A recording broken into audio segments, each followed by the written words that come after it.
नमस्कार, मैं हूं संदीप चौधरी। आज सीधा सवाल में मैं बात करने वाला हूं पिक्चर की, यानी कि फिल्म की, और ट्रेलर की।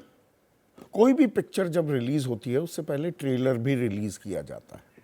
उससे अंदाजा लगता है कि भाई पिक्चर में क्या होगा, क्या मिलेगा, कहानी क्या है, स्टोरी क्या है। तो जिस फिल्म की मैं बात करने वाला हूं वो है 2024 के लोकसभा चुनाव, और ट्रेलर हैं 5 राज्यों में होने वाले विधानसभा चुनाव। इसी साल होने वाले हैं, साल के अंत तक ये चुनाव मुकम्मल हो जाएंगे। और इनमें भी खास जिक्र मैं करूंगा मध्य प्रदेश का। राजस्थान, मध्य प्रदेश, छत्तीसगढ़, हिंदी पट्टी में यहां पर विधानसभा चुनाव होने वाले हैं। तो मध्य प्रदेश को लेकर एक ट्रेलर रिलीज हुआ है। अब मध्य प्रदेश की एक टैगलाइन है। सरकारें जब मध्य प्रदेश को प्रमोट करती हैं वो कहती हैं मध्य प्रदेश, एमपी अजब है, एमपी गजब है। अब ये जो ट्रेलर आया है ये भी अजब भी है और गजब भी। ट्रेलर दरअसल बीजेपी के उम्मीदवारों की सूची है। दूसरी सूची 39 उम्मीदवारों की जारी की गई विधानसभा चुनाव के लिए। कुल मिलाकर 230 सीटें हैं मध्य प्रदेश में विधानसभा की। दूसरी सूची में 7 सांसद, 7, जिनमें 3 केंद्रीय मंत्री भी हैं, उन्हें विधानसभा चुनाव के लिए उतार दिया गया है, यानी कि विधायकी का चुनाव लड़ेंगे। और कौन कौन है इनमें?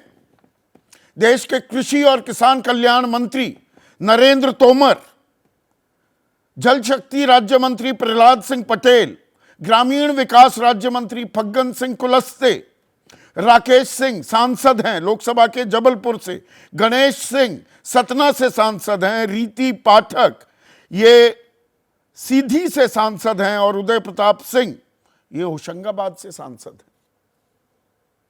इस बात का गौर कीजिएगा, 78 उम्मीदवारों का ऐलान किया गया है और दूसरी सूची में 39 में से 7 सांसद, और एक और जोड़ दूं नाम कैलाश विजयवर्गीय का, तो वो उनके महासचिव हैं। नरेंद्र सिंह तोमर ये मुरैना सीट से सांसद हैं, 3 बार लोकसभा के सांसद रह चुके हैं। प्रहलाद सिंह पटेल दमोह से सांसद हैं, 5 बार लोकसभा के सांसद रह चुके हैं, पहली बार विधानसभा में चुनाव के लिए उतरेंगे। फग्गन सिंह कुलस्ते 6 बार लोकसभा और 1 बार राज्यसभा के सांसद रह चुके हैं। तो इन्हें मैदान में क्यों उतारा जा रहा है?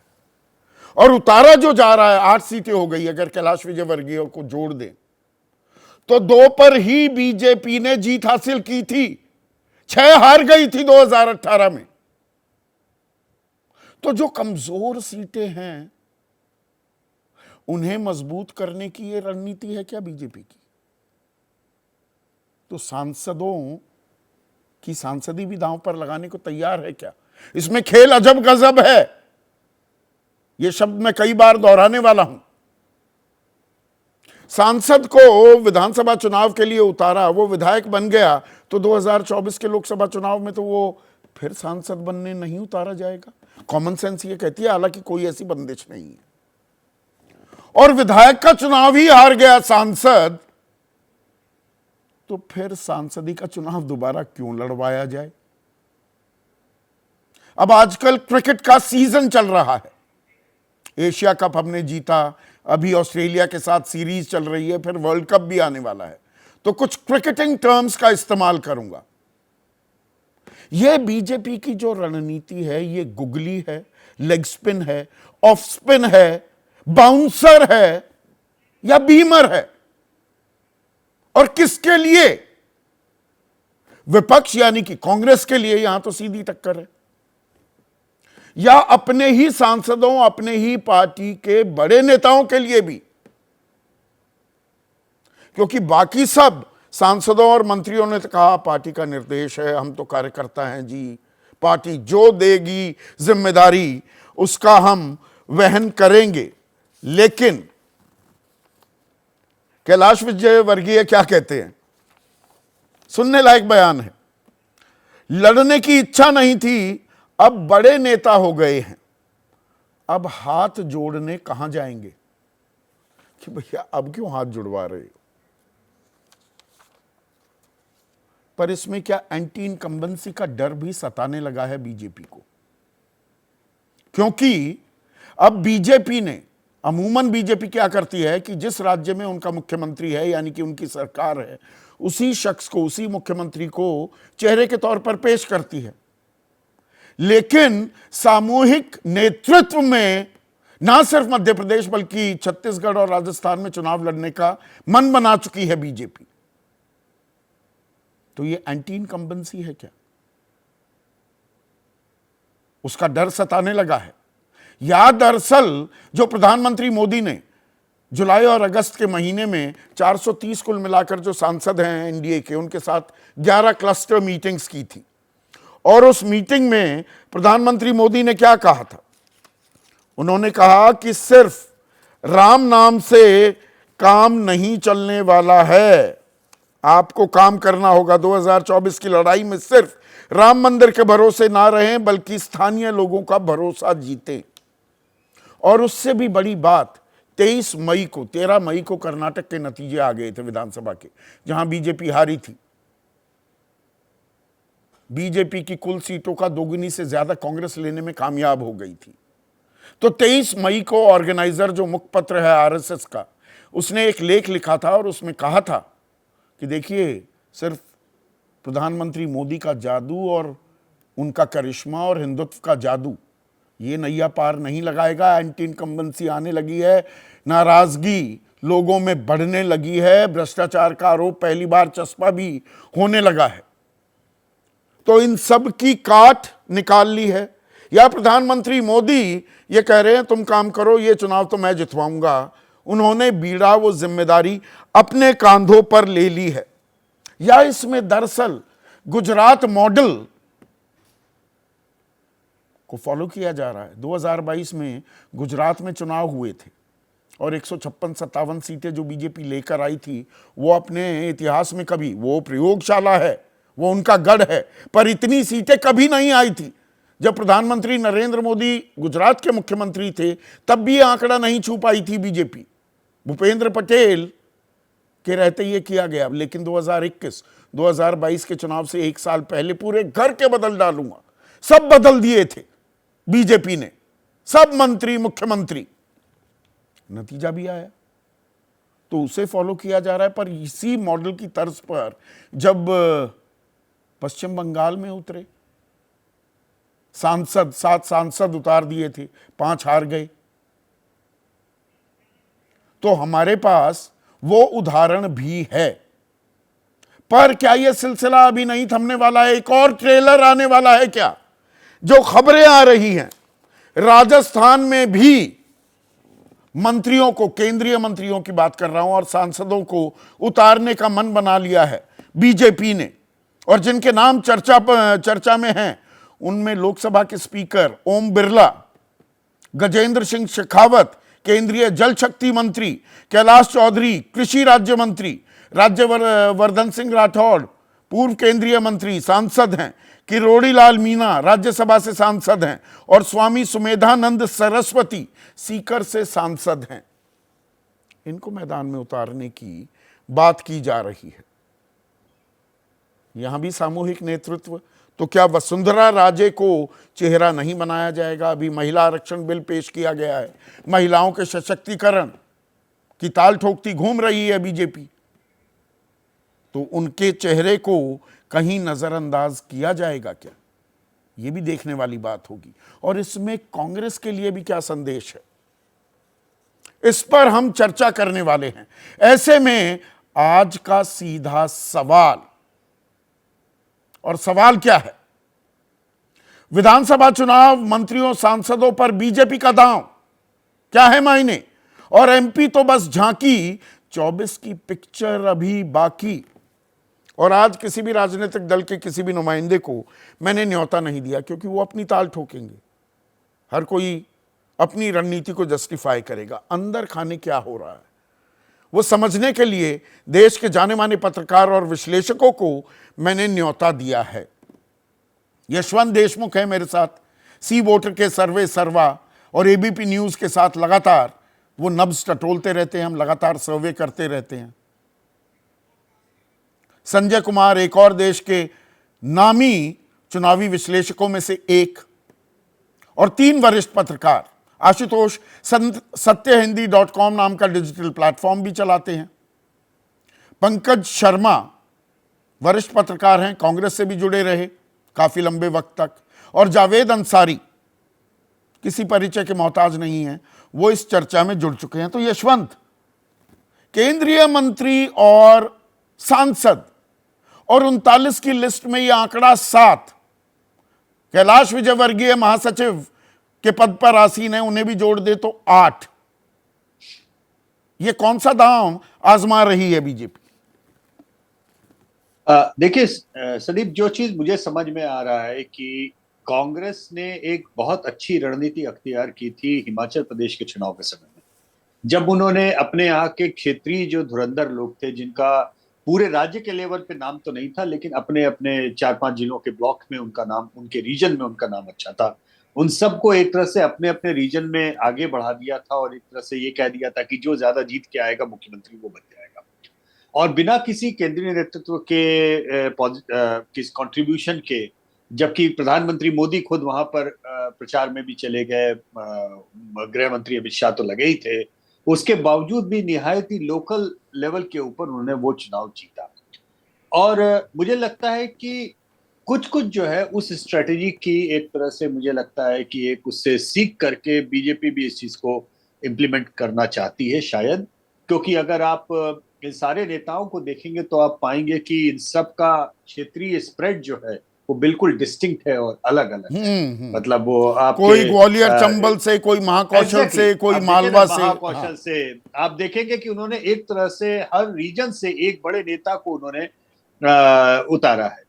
मैं स्ट्रेटेजी की बात कर रहा हूं, अच्छा बुरा क्या होगा नहीं होगा ये तो समझ में आएगा, जो जीता वही सिकंदर होता है, संदीप हम भी जानते हैं। यही स्ट्रेटेजी अगर फेल कर गई तो हम लोग, आप लोग, हम सब लोग मिलकर ये कहेंगे कि ये स्ट्रेटेजी फेल कर गई। अगर चमक गई तो हम लोग आज के शो को याद करके बोलेंगे देखिए उस दिन हमने चर्चा की थी, क्या उस स्ट्रेटेजी का असर हो गया। तो एक तो रीजनल लेवल पे उन्होंने अपने जितने भी छत्रप हैं बड़े, उनको उतारा है और उनसे कहा है कि क्योंकि ये सारे कंपीट भी करते रहे एक दूसरे के खिलाफ, और ये भी है कि हर किसी के मन में हसरत तो होती है ना मुख्यमंत्री बनने की, एमएलए की हसरत होती है मुख्यमंत्री बने, मुख्यमंत्री की हसरत होती है प्रधानमंत्री बने, हसरतें सबकी होती है, होनी भी चाहिए, जिसमें कोई बुराई नहीं है। लेकिन एक तरह से सबको उन्होंने टास्क सा दे दिया है। और दूसरा, एक ईंट से दो शिकार उनके ये भी शायद इसमें हो जाए कि जो लोग लोकसभा चुनाव तो प्रधानमंत्री मोदी की लहर के नाम पर आसानी से जीत गए, इनके सामने अब ये भी मौका है कि वो अपनी पर्सनल पॉपुलैरिटी को प्रूव करें, क्योंकि आपने जैसा कि कार्यक्रम की शुरुआत में बोला, इन सबको सीटें वो दी जा रही हैं जो कि बीजेपी ने जीती नहीं थी, यानी कठिन सीटें दी जा रही। तो इनमें से जो इस अग्नि परीक्षा में से निकल आया तो उसके लिए पार्टी में भविष्य में प्रोस्पेक्ट अच्छे हैं। जो नहीं निकल पाया उनके लिए मुझे लगता है गंभीर समस्या होने वाली है, क्योंकि लहर में तो हर कोई जीतता है और लहर में ही जीत के आना है। तो आप जीत के आए, जो वरिष्ठ हो चाहे गरिष्ठ हो, इससे क्या फर्क पड़ता है? आप जीत के आए या कोई कनिष्ठ जीत के आया, इससे आपकी सीनियरिटी या आपके उसके ऊपर कोई फर्क नहीं पड़ता। तो आप अपने आप को प्रूव भी कीजिए। तो मुझे लग रहा है ये एक्सपेरिमेंट है, उस दिशा से सही भी हो सकता है, बैकफायर भी कर सकता है। लेकिन एक बात तय है कि बीजेपी के नेतृत्व को इतने में ये तो समझ में आ गया है कि इन इलेक्शंस को जीतना आसान नहीं है। और इसीलिए सामूहिक नेतृत्व की दुहाई दे रही है बीजेपी। वो बीजेपी जो अमूमन राज्य में जहां वो सत्ता में है उसके मुख्यमंत्री को ही चेहरे के तौर पर भी पेश करती है, अब सामूहिक नेतृत्व की बात की जा रही है। Are you spreading anticipated losses? देखिए, एंटिसिपेटेड लॉसेस को मुझे लग रहा है कि वो हैच कर रहे हैं। दूसरी चीज कि जिन राज्यों में, मसलन से मध्य प्रदेश है, मध्य प्रदेश में सत्ता में आके ऑलमोस्ट 20 साल हो रहे हैं, तो एक इनकम्बेंसी 20 साल की बहुत बड़ी होती है संदीप, आसान नहीं होती। और शिवराज सिंह चौहान कितने भी पॉपुलर सीएम रहे, उन्हीं उनके खिलाफ एक फटीग, मैं खिलाफ एंटी इनकम्बेंसी नहीं कहूंगा, एंटी इनकम्बेंसी नहीं, लेकिन फटीग है, फटीग उनके चेहरे पे भी दिखता है कभी कभी, और जनता का भी फटीग दिखता है कई बार आंकड़ों में भी। तो मुझे लगता है कि ये उससे भी एक निकलने के लिए उनका कि भाई देखिए और भी ऑप्शन है हमारे पास में, आपको आपको पार्टी बदलने की जरूरत नहीं है नेता बदलने के लिए। ये एक बड़ी क्लासिकल लाइन उनके स्ट्रेटेजी की मुझे लग रही है कि आपको नेता बदलने के लिए पार्टी बदलने की जरूरत नहीं है। तो ये भी एक इंटरेस्टिंग फैक्टर है। क्या सफल होगा क्या नहीं होगा, लेकिन एक एक एक प्लस और एक नेगेटिव दोनों चीजें संदीप मुझे समझ में आ रही है। नेगेटिव साइड में यह है कि स्वाभाविक सी बात है कि उनको दिख रहा है कि रास्ता आसान नहीं है, रास्ता कठिन है। पॉजिटिव चीज जो मुझे एक स्ट्रेटेजिस्ट की तरह से लगती है पढ़ने में कि उस चीज को समझ करके वो अपनी स्ट्रेटेजी तुरंत बदल करके नए तरीके से आने के लिए तैयार है। यानी वो नए समीकरण, नए उसके जोखिम लेने से डर नहीं रहे। ये एक अच्छी बात भी मानी जा सकती है, क्योंकि at the end of the day हमने देख लिया कर्नाटक में ना, येदियुरप्पा जी को कोने किया, हार हासिल लगी, लेकिन ये भी हमें पता है कि लॉन्ग टर्म पॉलिटिक्स के लिए उनको येदियुरप्पा जी के ऊपर से अपना जो ओवर डिपेंडेंसी थी वो खत्म करनी थी। उस लिहाज से वो ज्यादा बेहतर प्रिपेयर्ड है भविष्य पर ये अगर मैं पिक्चर करूं, ये मैच जो है उसके स्लॉग ओवर्स चल रहे हैं। ये स्लॉग ओवर की बारी आ गई है। 2024 का फाइनल ओवर फिर इन्हीं स्लॉग ओवर्स के आधार पर भी खेला जाएगा। अभी लॉन्ग टर्म बेनिफिट्स, दूरगामी नतीजों का वक्त भी नहीं है। ये भी एक कड़वी हकीकत है। भी नहीं, आंखों में उनके तात्कालिकता भी दिख रही है, और कई सारे उसमें जिसे अंग्रेजी में डेडवुड कहा जाता है, डेडवुड को काटना, नए वुड को उगाना, इन सारी चीजों को मिला मिलू के ये प्रयास हो रहा है। अगर लग गया ये तो जबरदस्त निशाना माना जाएगा, नहीं लगा तो हाथ पैर झुड़ झुड़ के वो फिर खड़े हो जाएंगे कि ऐसे भी हम चुनाव में परेशानी में थे ही, इसमें क्या बड़ी बात हो गई, एक एक्सपेरिमेंट कर लिया। संजय, आप कैसे देखते हैं वो क्रिकेटिंग टर्म्स में, ये गुगली है, लेग स्पिन, ऑफ स्पिन, ये बीमर है या बाउंसर है, और किसके लिए? ये कांग्रेस के लिए है या अपनी ही पार्टी के वरिष्ठ नेताओं और सांसदों के लिए भी है, बीजेपी के थिंक टैंक की? बहुत मुश्किल, हाँ बहुत मुश्किल है संदीप। सवाल मेरे लिए बहुत कठिन है इसका उत्तर दे पाना, लेकिन मैं अगर सोचूं, मुझे लगता है ये बीमर है, और बीमर है कांग्रेस के लिए। अब उसको छक्का मारना है, डक करना है, कैसे खेलना है, क्योंकि अगर ये परसेप्शन कांग्रेस, विपक्षी पार्टियां, खासकर कांग्रेस, वहाँ कांग्रेस मुख्य विपक्षी पार्टी है, अगर ये मैसेज ले रही है कि भाई बीजेपी तो डरी हुई है और बीजेपी हार के कगार पर है, तो मुझे लगता है कि उसको नुकसान हो सकता है। मैं इसको, इस बीजेपी की इस स्ट्रैटेजी को, मतलब इस एक पहल को एक स्ट्रैटेजी के तहत लेता हूं। मैं ये नहीं मानता कि बीजेपी बिल्कुल हार के कगार पर है, बीजेपी में बौखलाहट है, हलचल मची हुई है, इस वजह से बीजेपी ये मतलब ये डिफेंसिव रणनीति नहीं है, ये अटैकिंग मोड में दिख रही है बीजेपी, आक्रामक रूप है ये बीजेपी का। हाँ बिल्कुल बिल्कुल, मैं ये कहूंगा आक्रामक रूप है। और धड़ाधड़ वो कैंडिडेट्स के नाम डिक्लेयर कर रहे हैं। आपको पता है 79-80 नाम से उन्होंने मध्य प्रदेश के लिए डिक्लेयर कर दिए, लोगों को तैयार कर रहे हैं पहले से। जो कहा जाता है ना, पहले से तैयारी हो रही है कि भाई चुनाव लड़ना है। अब आप देखिए चुनाव की घोषणा भी घोड़े खोल दो, सब घोड़े खोल दिए हैं कि आपको चुनाव लड़ना है, कंस्टिट्यूएंसी दे दी गई है। बिल्कुल बिल्कुल। तो लेकिन एक बात जरूर है कि बीजेपी ये मानती है कि ये चुनाव उतना आसान नहीं है। राजस्थान का चुनाव हो, मध्य प्रदेश का चुनाव है, मुझे लगता है बीजेपी को इस बात का एहसान है, चुनाव आसान नहीं है। लेकिन अगर बीजेपी को लग रहा है चुनाव आसान नहीं है, इसका सीधा सीधा अर्थ कांग्रेस निकाल ले, हम तो जीत गए, मुझे लग रहा है कांग्रेस भूल कर रही होगी। और अभी हमें राजस्थान का भी इंतजार करना पड़ेगा। वहां पर जो हमारे सोर्सेज हमें जानकारी दे रहे हैं कि वहां पर भी यही ट्रेलर रिपीट हो सकता है, यानी कि वहां पर भी बड़े बड़े केंद्रीय मंत्री और सांसद उतारे जा सकते हैं। हाँ, अगर राजस्थान में भी ऐसा होता है तो बिल्कुल, और इसकी उम्मीद पूरी की जा सकती है, क्योंकि मध्य प्रदेश में भी ये स्ट्रैटेजी बीजेपी की है, तो कोई वजह नहीं है कि ऐसी स्ट्रैटेजी राजस्थान में नहीं होगी। और देखिए दो चीजें हैं, मुझे लगता है कि जिन नेताओं को केंद्रीय नेता, जो पार्टी में कद्दावर नेता हैं, प्रधानमंत्री मोदी की बात कर लें, अमित शाह की बात कर लें, तो ऐसे क्षेत्रीय नेता जो राज्य की राजनीति में बने हुए हैं बहुत दिनों से, और शायद इनकी पहली पसंद नहीं है, मुझे लगता है उनको किनारे करने का भी एक अच्छा, एक सरल उपाय है। जो डेडवुड शब्द इस्तेमाल किया यशवंत नेताओं को मध्य प्रदेश की चुनाव में लड़ा दिया। बिल्कुल, और राजस्थान में भी कुछ ऐसी होगी जो जिसकी चर्चा कई महीनों से, कई सालों से चल रही है कि वसुंधरा राजे सिंधिया को बीजेपी अपना चेहरा नहीं बनाएगी, तो किसे चेहरा बनाए, तो किसे चेहरा बनाए, इस पर तो निष्कर्ष पे तो नहीं आ रही, लेकिन ऐसे तमाम चेहरों को ला दो जिससे पार्टी का जनाधार बचा रहे। वसुंधरा राजे सिंधिया को अगर आपने साइडलाइन भी कर दिया तो पार्टी के खिलाफ कोई माहौल ना बने, और ये जो तमाम बड़े नेता हैं राज्य से जो आते हैं वो अपने पार्टी के पक्ष में माहौल बनाने में कामयाब हो, तो एक तीर से दो निशाने लग जाएंगे। पंकज, यहां पर संजय कह रहे हैं ये बीमर है कांग्रेस के लिए, ये दरअसल कोई डिफेंसिव अप्रोच नहीं है, रक्षात्मक मुद्रा में नहीं है, सारे घोड़े खोल दिए, आक्रामक रूप है ये बीजेपी का, इस तरह से उम्मीदवारों की सूची में मंत्री और सांसदों को शामिल करना। सारे घोड़े खोल दिए हैं, ये बात सही है, लेकिन रक्षात्मक मुद्रा में है, ये भी बात सही है, क्योंकि भारतीय जनता पार्टी को ये मालूम है कि आसान नहीं रह गया है। आज से 3 महीने पहले तो हालत भारतीय जनता पार्टी की और भी बहुत ख़राब थी। 2-3 महीनों में थोड़ा सा हालत में सुधार हुआ, तो अब वो सब कुछ झोंक देना चाहते हैं। वो अपने तमाम चेहरे भी झोंक देना चाहते हैं, धन बल झोंक देना चाहते हैं, बाहुबल झोंक देना चाहते हैं, जो कुछ उनसे संभव होगा, दुष्प्रचार को प्रचार, साम दाम धल दंड भेद छल प्रपंच। तो अब ये दौर जो है, चूंकि अब ये 1-2 महीने का खेल है, तो इसमें वो सब कुछ झोंक रहे हैं। लेकिन मैं इसके साथ ये कहना चाहता हूँ कि ये साहस दिखाया भारतीय जनता पार्टी ने कि अपने इतने बड़े बड़े चेहरों को उतार दिया है, इसके लिए भी उसकी दाद देनी चाहिए।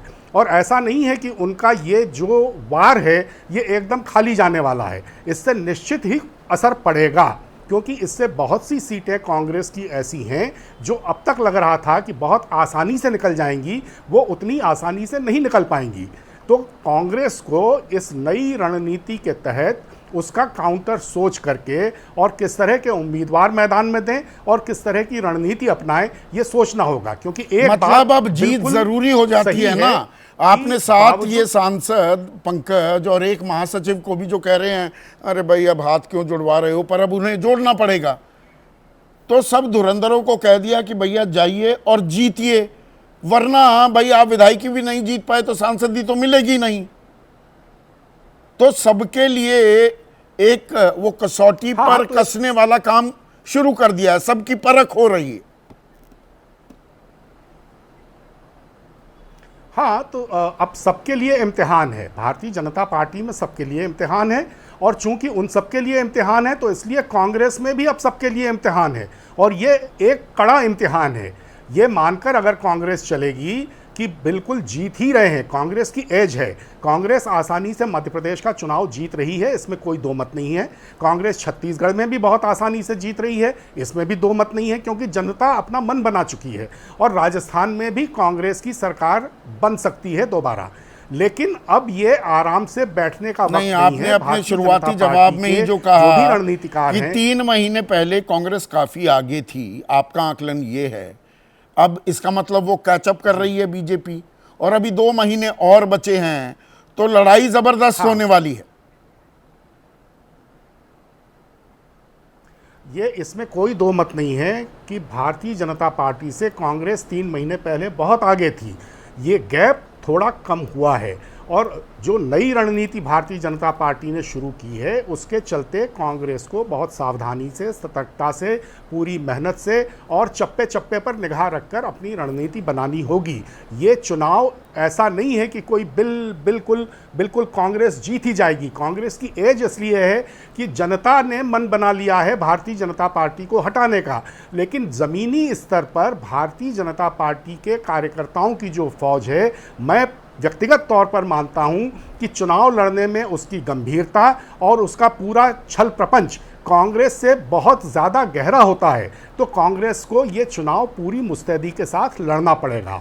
तो ये दरअसल बीमर की तरह है या एक बाउंसर की तरह भी दिख रहा है। पर आशुतोष, ये सिर्फ ट्रेलर की बात ना करें, आपसे और जावेद अंसारी से अब वो जो पिक्चर है उसकी तस्वीर भी, उसका खाका भी खींचा जाए, तो क्या दरअसल ये मध्य प्रदेश के नेताओं या इन सांसदों, केंद्रीय मंत्री, या अगर राजस्थान में भी यही चीज़ रिपीट की जाती है, उनके लिए ही नहीं, ये तमाम बीजेपी के सांसदों के लिए ये संदेश है कि भैया काम का इनाम मिलेगा अगर आप जीत सकते हैं। ये नहीं कि सिर्फ मोदी, प्रधानमंत्री मोदी के करिश्मे, उनके जादू के चलते आपने जीत हासिल कर ली। अब सबकी था ली जाएगी कि कितने पानी में हो। क्या यह भी संदेश दिया जा रहा है 2024 के लिए सभी बीजेपी सांसदों को?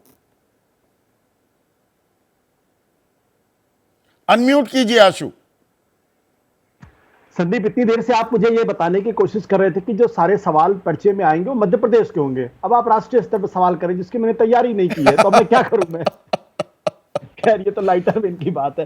देखिए संदीप, पहली बात तो मध्य प्रदेश की मैं कुछ बातें करना चाहूंगा। 5 बातें बहुत स्पष्ट हैं और बहुत महत्वपूर्ण बात यह कि वन नेशन वन इलेक्शन का ये खुला मजाक है। एक तरफ आप वन नेशन वन इलेक्शन की बात करते हैं, दूसरी तरफ आप सांसदों से कहते हैं आप विधानसभा का चुनाव लड़िए। दूसरा, ये शिवराज सिंह चौहान पर टोटल अविश्वास है, पूरी तरीके से अविश्वास है। तीसरा, ये एक तरीके की बड़ी डिफेंसिव स्ट्रेटजी है। जब यही स्ट्रेटजी जब दूसरी पार्टी के लोग करते थे तो लोग कहते थे देखो ये तो हारने के लिए चुनाव लड़ रहे हैं। तीसरा, कहीं ना कहीं भारतीय जनता पार्टी के मन में एक हार का डर है कि चुनाव वो हार सकते हैं। चौथा, कांग्रेस पार्टी के कहीं ना कहीं उद्भव का ये भी एक प्रतीक है मध्य प्रदेश, छत्तीसगढ़, राजस्थान के अंदर। पांचवा और सबसे महत्वपूर्ण बात यह है कि जिस तरीके से सरकार तोड़ के सरकार बनाई है, अब उसका दंड उनके सामने दिखाई पड़ रहा है। अगर ये चुनाव नहीं उन्होंने सरकार बनाई होती और वही सरकार अगर चल रही होती इस वक्त कमलनाथ की, तो आज भारतीय जनता पार्टी बड़े आराम से जीत सकती थी। खैर, जो लोग इस उम्मीद में है कि सांसद बन जाने के बाद आदमी बड़े आराम से विधानसभा का चुनाव जीत सकता है, तो उनके बारे में मैं इतना ही कह सकता हूं कि सांसदी का चुनाव तो मोदी के वेग में जीत लिया। विधायकी के चुनाव में आपको कनेक्ट एस्टैब्लिश करना पड़ेगा, एक एक गली मोहल्ले में जाना पड़ेगा, और सांसदी जीतना बहुत आसान होता है। और विधायकी और उसके बाद पंचायत का चुनाव, लोकल बॉडीज का चुनाव जितना छोटा चुनाव उतना मुश्किल।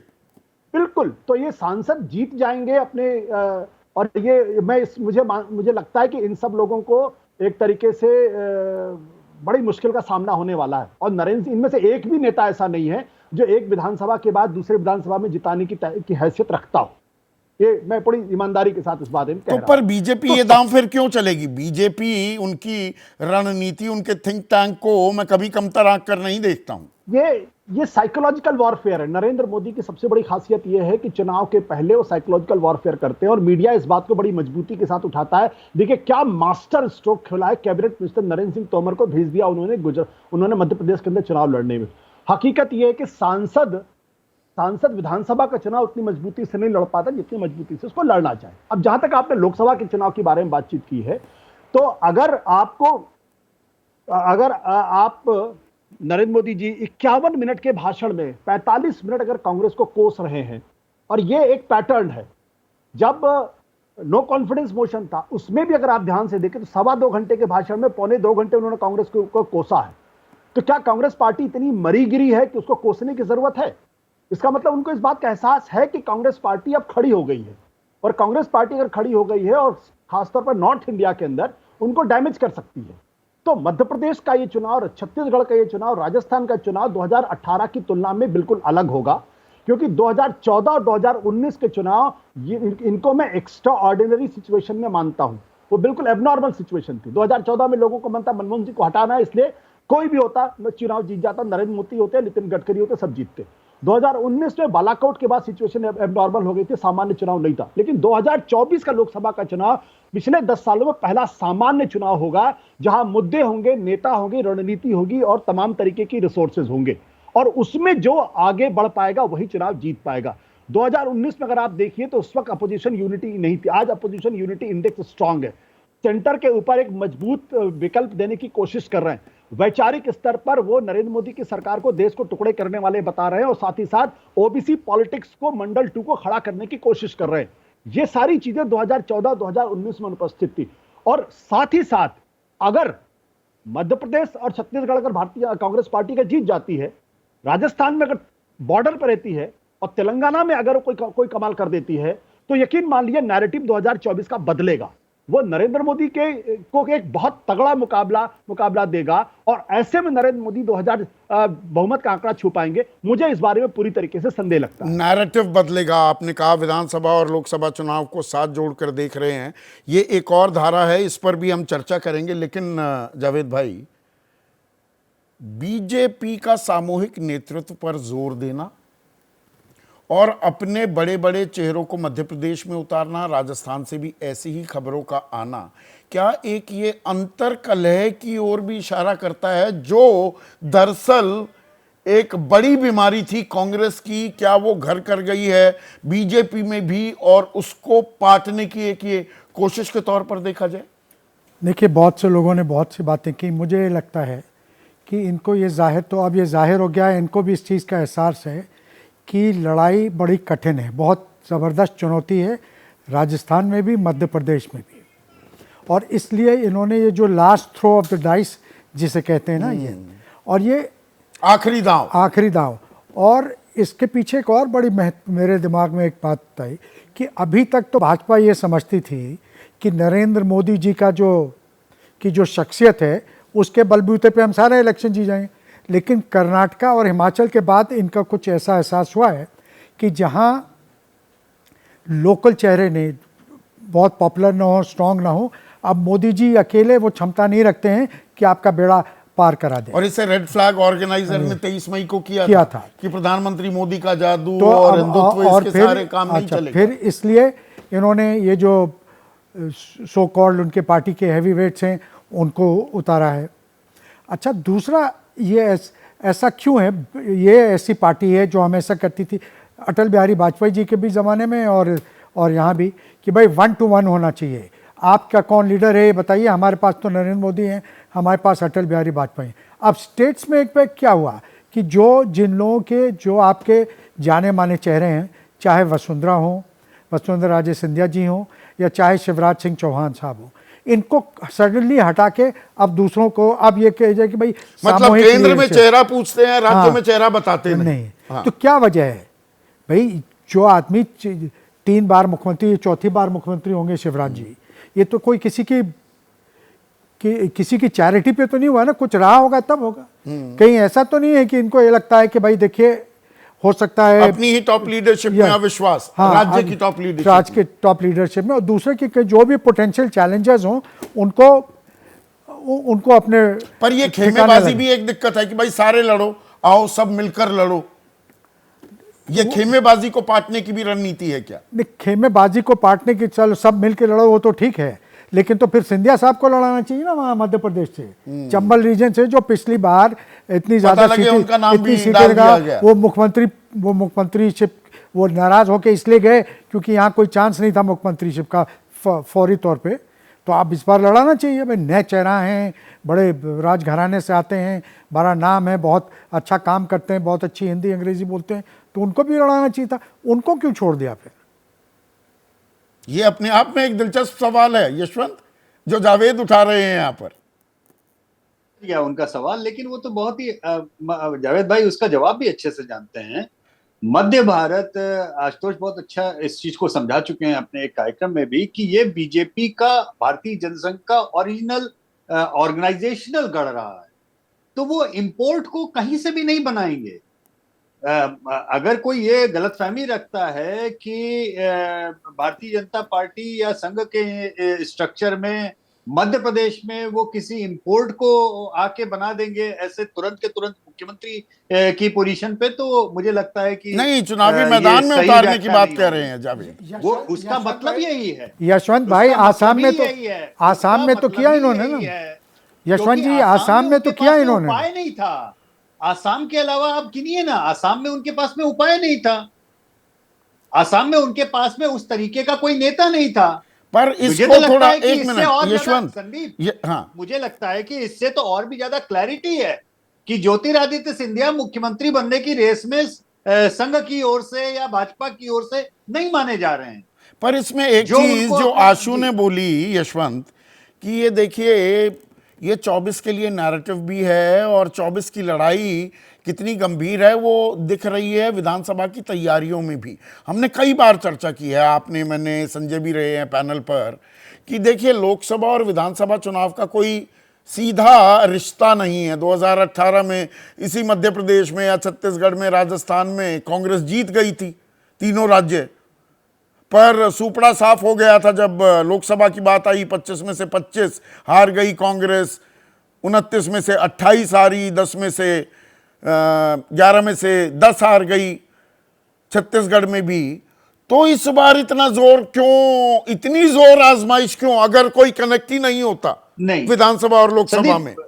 संदीप, मेरे ख्याल से पैनल में हर कोई इस बात पे तो एग्री करेगा, बाकी चीजों का glass half full glass half empty हम सभी एनालिस्ट का अपना नजरिया है, लेकिन इस बात पे तो हम सब एग्री करेंगे कि अभी ये विधानसभा चुनाव नहीं होते और भोपाल और इंदौर में म्युनिसिपैलिटी के चुनाव हो रहे होते तो भी प्रधानमंत्री और गृह मंत्री और भाजपा के अध्यक्ष और संघ वाले उतनी ही शिद्दत से उस चुनाव में भी लगे होते। हाँ, चुनाव किसी भी लेवल के हो, इस बात से तुम इनकार नहीं कर सकते कि ये लोग उसको गंभीरता से नहीं लेते, चाहे वो हारा ही हुआ चुनाव क्यों ना हो, क्योंकि वो जब हारे हुए चुनाव में अपने को इन्वेस्ट करते हैं तो उस बुआई की कटाई वो लोकसभा के समय में कर रहे होते हैं। ये चीज हमने कर्नाटक में भी देखी। पर क्या तो वक्त भी बदलता है? एक मिनट संजय, वक्त भी बदलता है, हर चुनाव अलग पृष्ठभूमि, अलग मौसम, अलग नैरेटिव, अलग मुद्दों के इर्द गिर्द घूमता है। तो ये 2018-19 से इसकी कंपैरिजन एक पैरेलल ड्रॉ करें तो वो नहीं है। क्या बीजेपी ये मानती भी दिख रही है? हाँ, नहीं, बीजेपी माने या ना माने, लेकिन मुझे लगता है संदीप, हम 18-19 का सैकड़ों बार जिक्र कर चुके हैं और ये बताने की कोशिश करते हैं कि विधानसभा के नतीजों का लोकसभा के नतीजों पर कोई खास असर नहीं पड़ता। लेकिन हमारे पास 18-19 का उदाहरण है, लेकिन मैं ये नहीं मानता कि यही उदाहरण आने वाले 10, 20, 30 साल तक होता रहेगा। हो सकता है 23 और 24 थोड़ा अलग हो, लेकिन 23 के रिजल्ट्स का हमें इंतजार करना पड़ेगा। 23 के रिजल्ट्स कैसे आते हैं उससे हमें कुछ संकेत मिलने लगेंगे कि 24 पर इसका कोई असर है भी या नहीं है। मैं मानता हूं इस बार कि 24 पर इस बार असर जरूर पड़ेगा। कितना पड़ेगा ये समय बताएगा।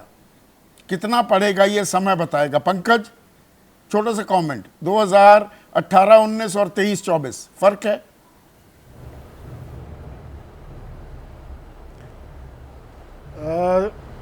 कोई इस तरह का फर्क नहीं है।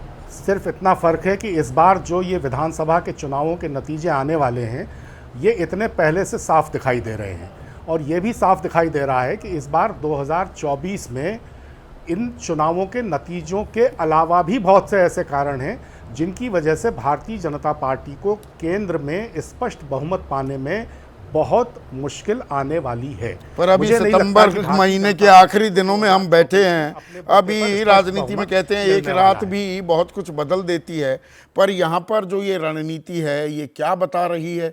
कुछ और पहलू बचे हैं, आपकी राय क्या है वो हमसे साझा कीजिए। व्हाट्सएप नंबर हम फ्लैश कर रहे हैं। तो बीजेपी ने एमपी विधानसभा चुनाव में 7 सांसदों, जिसमें 3 केंद्रीय मंत्री हैं, उन्हें चुनाव में उतार दिया है। आशुतोष, जैसा सूत्र बता रहे हैं राजस्थान में भी ऐसा कर सकती है बीजेपी, आपको लगता है कि करेगी? मुझे इस बात पे यकीन है कि जो उन्होंने जिस तरीके का फॉर्मूला मध्य प्रदेश में लगाने की कोशिश की उसी तरीके का फॉर्मूला वहां भी लगाएंगे। लेकिन वहां भी इनके जिन नेताओं के ऊपर ये दांव लगाने की कोशिश कर रहे हैं, इन नेताओं से अपनी विधानसभा जीत ले, ये बहुत बड़ी बात है। उससे अलावा कोई ज्यादा फर्क पड़ने वाला नहीं। अब आप सोचिए, गजेंद्र सिंह शेखावत हो या फिर राज्यवर्धन सिंह राठौर हो या और कोई नेता हो, वो एक विधानसभा के अलावा दूसरे विधानसभा प्रभावित करेंगे? मुझे लगता नहीं। आपको ऐसा लगता नहीं है, पर एक नैरेटिव बिल्ड होता है। तो जो ये ट्रेलर हम देख रहे हैं 2024 की पिक्चर बयां करता दिख रहा है जावेद? देखिए, इतना तो बिना झिझक के आदमी कह सकता है कि इस बार संघर्ष महाभीषण होगा। ये 2014 और 2019 वाला इलेक्शन नहीं है। कांग्रेस की भी जहां सरकारें हैं वो सतर्क हैं। आप देखिए, वो लाभार्थी स्कीम वो पहले से कहीं ज़्यादा संयोजित तरीके से लड़ रहे हैं। तो मतलब बीजेपी कांग्रेस की रणनीति से कुछ कुछ उठा रही है और कांग्रेस बीजेपी की रणनीति से बहुत कुछ उठा रही है। जी, तो अभी बहुत पानी बहना है, पर राजनीति में मैंने कहा एक रात भी लंबी होती है। आप सभी का बहुत बहुत शुक्रिया। 23 का ट्रेलर 24 की फिल्म की कहानी बता रहा है। क्या राकेश हैं भीलवाड़ा राजस्थान से, कहते हैं बिना मुख्यमंत्री चेहरे के चुनाव जीतना बीजेपी के लिए टेढ़ी खीर साबित होगा। ये कह रहे हैं कि वसुंधरा राजे को चेहरा या किसी और को चेहरा बनाना चाहिए। अजय झज्जर हरियाणा के हैं, वो कहते हैं एमपी में हारे तो 24 की राह कठिन होगी, इसीलिए सांसदों को उतारा गया है। और हमारी एक और दर्शक है उमा महेश्वरी, बिलासपुर छत्तीसगढ़ से, सांसद विधायकी का चुनाव लड़ रहे हैं। इसको प्रमोशन कहें या डिमोशन या इसे स्ट्रैटेजी कहें, आने वाला वक्त गवाही देगा। नमस्कार।